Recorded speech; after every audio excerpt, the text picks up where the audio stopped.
કહેવા જેવી ઘણી વાત છે, પણ અત્યંત ટૂંકમાં મારી વાત રાખું કે લોકોની સરકાર બનાવો, તમારી સરકાર બનાવો, જનતાની સરકાર બનાવો.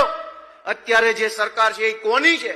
4-5 ઉદ્યોગપતિઓની, 2-5 પવનચક્કી વાળાની, 4-5 ખટારા વાળાની, 2-5 પેટ્રોલ પંપ વાળાની, 4-5 ખાણિયું વાળાની, 2-5 કોન્ટ્રાક્ટરોની, 2-5 દલાલોની સરકાર અત્યારે ગાંધીનગરમાં હાલે છે.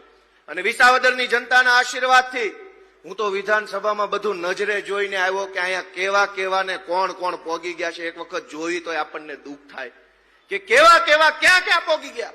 અને એટલે એક જ વિનંતી કે આ વખતે આશીર્વાદ આપો તમારા આમ આદમી પાર્ટીને.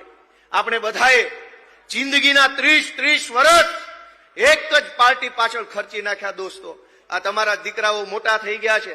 તમારો દીકરો હેમંત ખવા, તમારો દીકરો ગોપાલ, તમારો દીકરો ઈશુદાન ગઢવી, આ તમારા છોકરા મોટા થઈ ગયા છે. એને હવે કઈક જવાબદારી હોપો, એના ખંભે થોડોક ભાર મૂકો ને એવી વિનંતી હું બધાને કરવા આવ્યો. દોસ્તો, ખૂબ ખૂબ આભાર.